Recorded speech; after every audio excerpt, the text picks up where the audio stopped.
Pelo sinal da Santa Cruz, livrai-nos Deus nosso Senhor dos nossos inimigos. Em nome do Pai, do Filho e do Espírito Santo. Amém. Vamos sentar.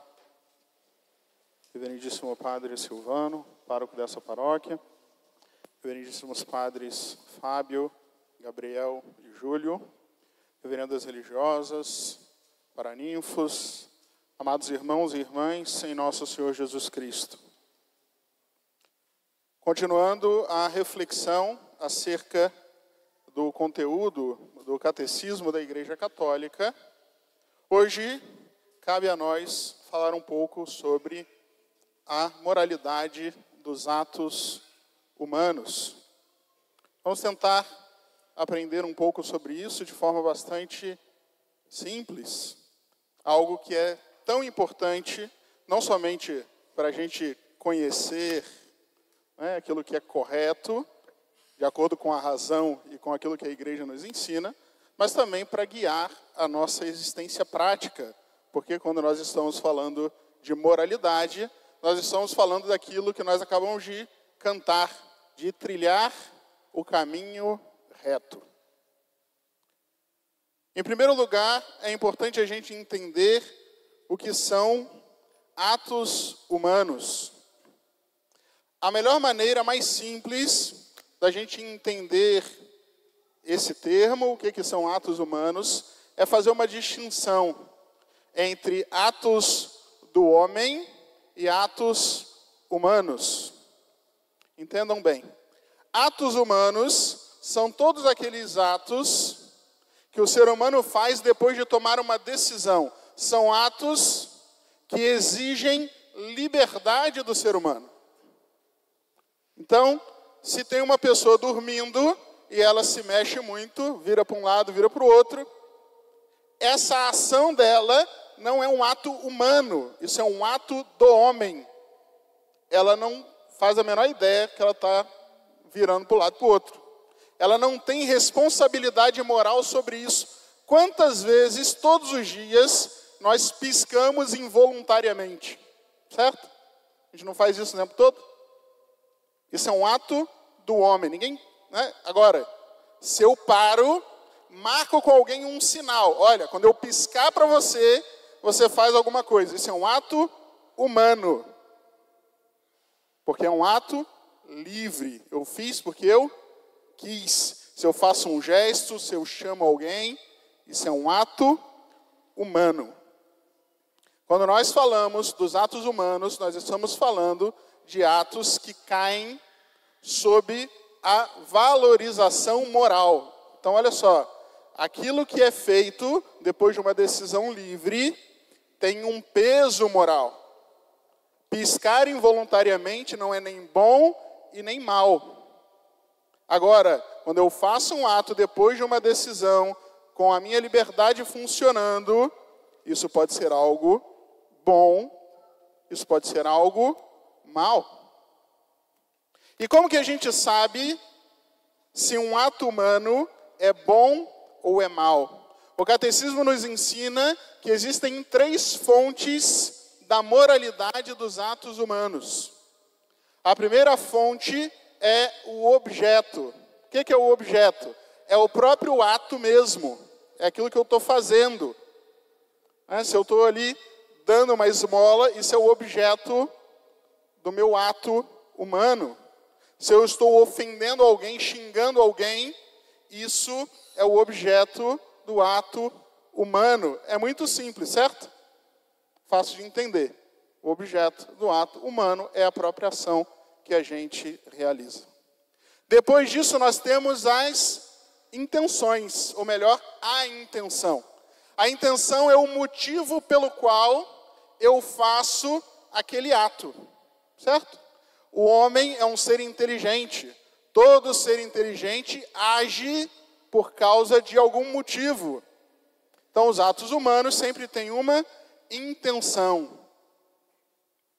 Mesmo atos bons, aparentemente bons, feitos com uma intenção ruim, se tornam atos maus, não é isso? Um ato, para ser verdadeiramente bom, tem que ter uma intenção boa. Se eu faço uma grande doação para os pobres, mas a minha intenção é alimentar a minha vaidade, é aparecer diante dos homens, eu estou praticando uma virtude? Não. Estou praticando um pecado. Então, os atos, eles podem ser viciados por uma intenção ruim. E agora, muito importante, mais importante ainda, nenhuma boa intenção justifica atos que são maus. Vamos pensar num exemplo bem absurdo. Vamos supor que tem lá uma enfermeira muito piedosa, trabalha lá na UTI neonatal. Ela quer que todas as pessoas se salvem. Então o que ela faz? Ela batiza o bebê e sufoca. O bebê vai para o céu? Vai. Mas a enfermeira vai? Não. Por quê? Porque a melhor de todas as intenções, que é a salvação das almas, não justifica um ato que seja objetivamente mal, cujo objeto seja mal, intrinsecamente mal, como é matar um inocente. Certo? Então a intenção é muito importante. Uma intenção ruim pode viciar um ato bom. E nenhuma intenção boa justifica um ato ruim. E terceiro, nós temos as circunstâncias. A própria palavra, na sua origem, significa aquilo que está de pé à nossa volta. Né? Então, circunstâncias são aquelas coisas que estão ali rondando a nossa ação. Por exemplo, roubar é pecado, mas uma coisa é roubar R$5, outra coisa é roubar R$500. Todo mundo concorda?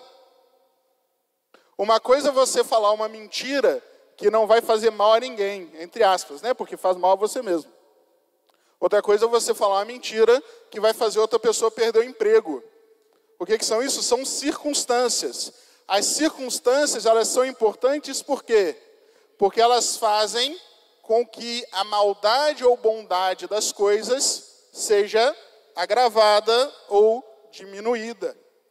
Uma circunstância pode fazer com que aquilo seja pior ainda, ou seja, digamos, menos mal, ou seja, melhor ainda, ou não seja tão bom assim quanto parece.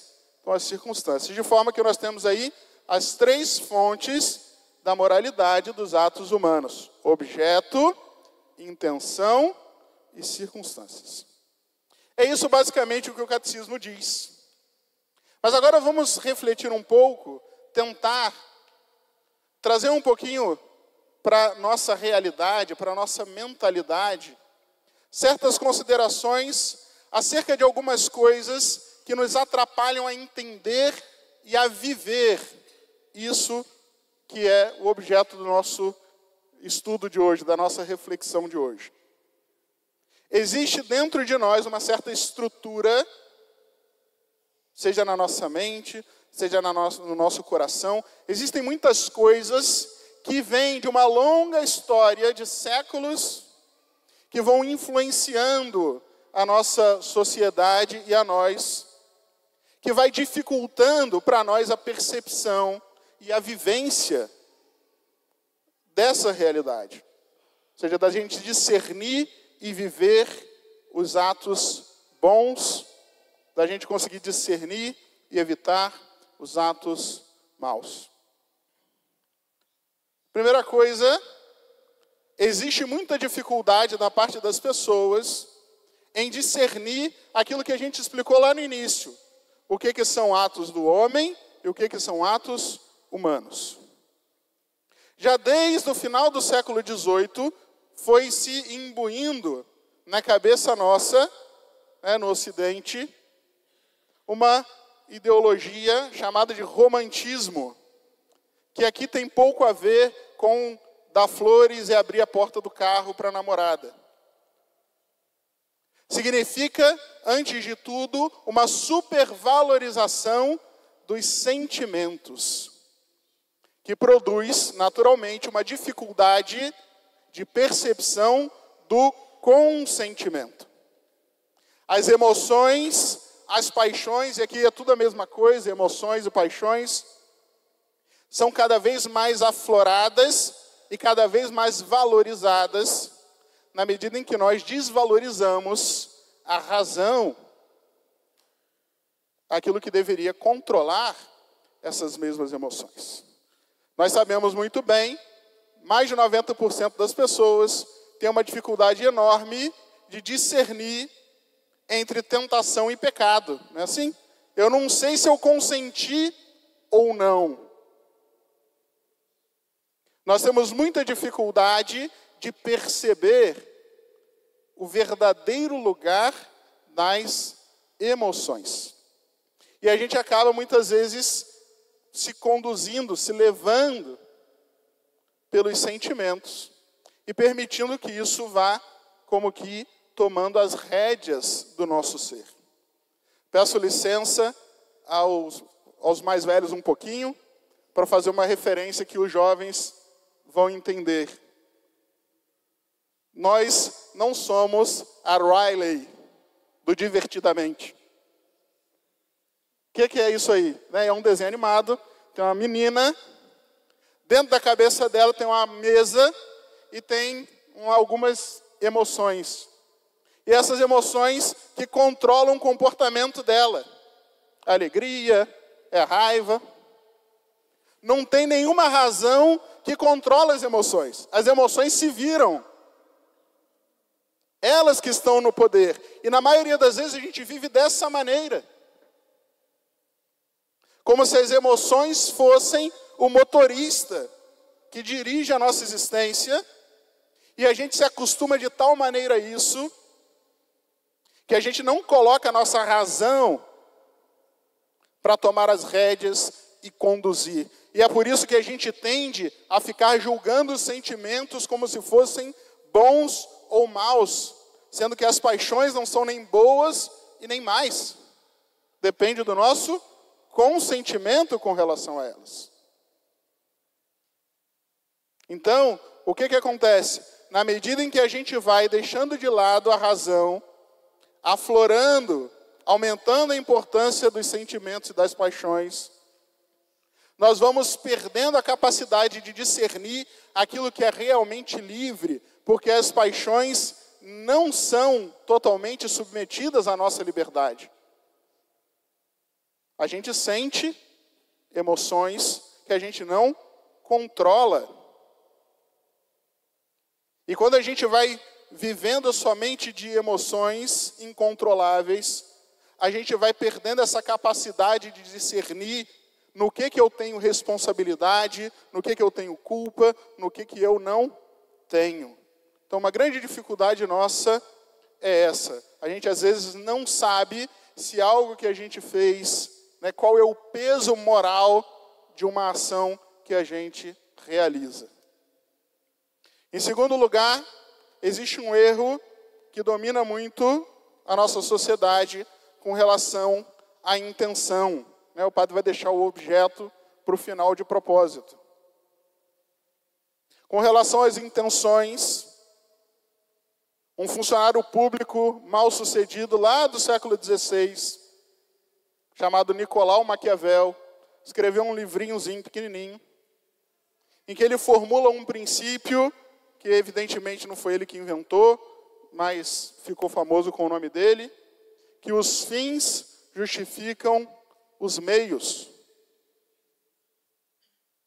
E na medida em que essa ideia maquiavélica foi tomando corpo e se espalhando nas pessoas, foi se gerando essa ideia, muitas vezes não confessada, mas frequentemente vivida, de que se a intenção é boa, está tudo bem, posso fazer o que eu quiser. Eu errei, mas foi com boa intenção, como se isso justificasse o erro. Quantas e quantas vezes a gente não faz isso? Quantas e quantas vezes, sobretudo para pecados veniais, a gente vai se desculpando. É muito comum isso no pecado da mentira. Quantas e quantas mentiras com aquela desculpa de que não, foi só para não ficar mal. Ou então, não vai fazer mal a ninguém. Como se o fim, que é a intenção boa, fosse suficiente para justificar qualquer coisa. Como se eu pudesse agora, sacar uma arma e assaltar alguém para dar o dinheiro de esmola ali na frente. Os fins não justificam os meios. E a gente tem que colocar isso na nossa cabeça, colocar isso na prática da nossa vida. Com relação às circunstâncias, existe um problema muito sério. As circunstâncias são, nas fontes da moralidade, aquilo que existe de mais maleável, ou seja, de mais difícil da gente objetivar. As circunstâncias mudam muito. E justamente por causa disso, as circunstâncias são também facilmente manipuláveis. De maneira que a gente cria um subjetivismo que vai utilizando as circunstâncias, aquilo que existe em torno de nós, para justificar aquilo que a gente faz ou que deixa de fazer. É o famoso colocar a culpa nos outros. Eu não consigo porque, meu marido me atrapalha. Eu não rezo porque meus filhos não deixam. A gente vai permitindo que circunstâncias que são reais, que afetam verdadeiramente a nossa vida, carreguem o peso moral que deveria ser nosso. E isso, amados irmãos, é um prato cheio, sobretudo hoje em dia, para manipulação na internet. Vamos tomar muito cuidado. Por quê? Como as circunstâncias afetam de fato as coisas, quando a gente descarta as circunstâncias, olha só, um problema é a gente colocar as circunstâncias como se fosse o responsável de tudo. E outra coisa é a gente descartar totalmente as circunstâncias. Tantas e tantas pessoas, na ânsia de conseguir ajuda, vão atrás de pessoas que não conhecem as circunstâncias. E quando você não conhece a circunstância, o que você faz? Você generaliza. Claro, não sei aquilo que é particular de cada um, eu falo para o geral. Só que o geral não cabe na sua existência. Porque esse geral precisa ser aplicado na sua vida concreta, porque você é uma pessoa concreta. E tantas vezes as pessoas manipulam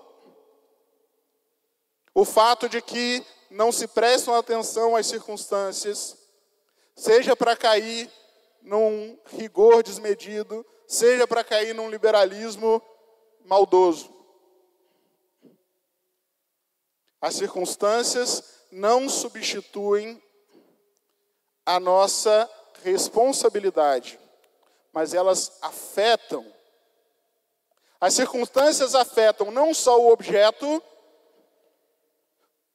como é no caso que eu dei o exemplo aqui de roubar R$5 ou R$500.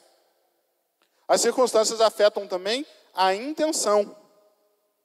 Porque uma coisa é a pessoa roubar de só pura maldade. Outra coisa é a pessoa roubar que está passando fome.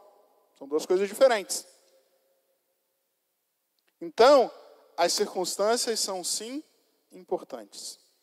E por fim, para a gente não alongar demais, os objetos, o objeto da ação. Existe um problema muito sério com relação ao objeto, porque isso é aquilo que existe de mais importante, é a fonte da moral mais importante de todas. E é muito fácil a gente cair numa espécie de voluntarismo. O que é isso?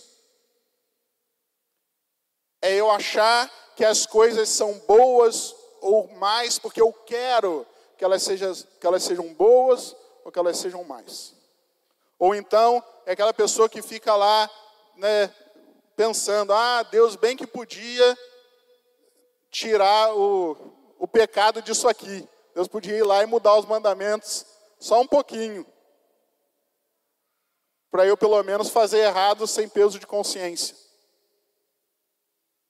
É muito fácil a gente, quando não se adequa a Deus, querer adequar Deus a nós. E assim nós vamos vivendo como se fôssemos senhores da realidade. E bom e mal é aquilo que eu quero que seja bom ou que seja mal.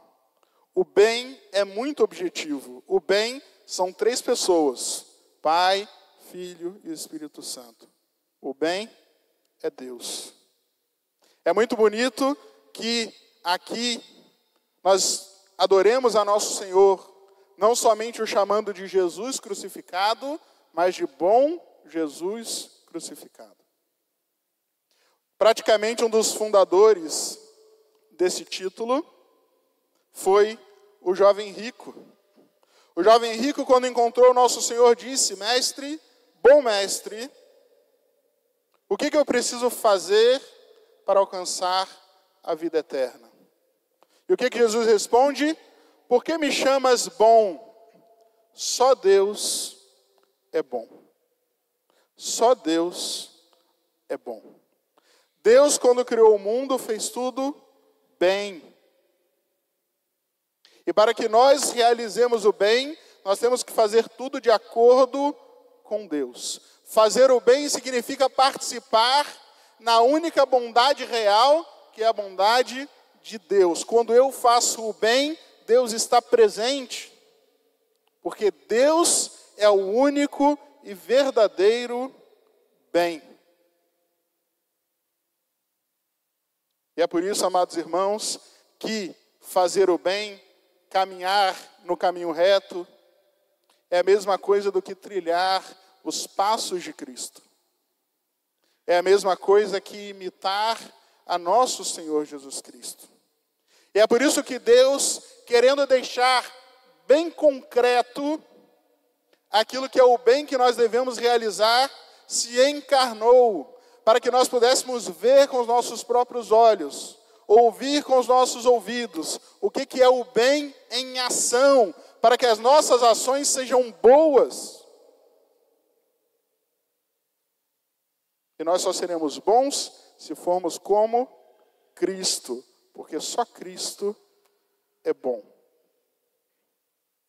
E o bem de Cristo se manifesta de forma máxima na cruz. A mais alta manifestação do bem é o amor, e sobretudo, um amor de um Deus por uma humanidade que não merece. Um amor de um Deus que se esvazia completamente fazendo-se homem e esvazia o seu corpo de sangue, derramando cada gota, a última gota, por cada um de nós.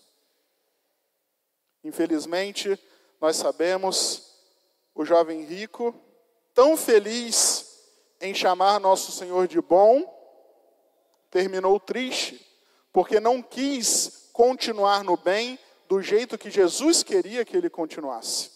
Ele quis ser bom com um caminho diferente do caminho que Cristo tinha oferecido para ele. E hoje, diante do Senhor, do bom Jesus crucificado, nós fazemos o protesto de seguir uma trilha diferente daquele rapaz. Nós queremos ser bons, não à nossa maneira. Nós queremos ser bons como Cristo quer que nós sejamos bons. E se assim nós formos, nós terminaremos a nossa vida de forma muito diferente dele. Felizes, felizes aqui na terra e felizes eternamente no céu. Em nome do Pai, e do Filho e do Espírito Santo. Amém.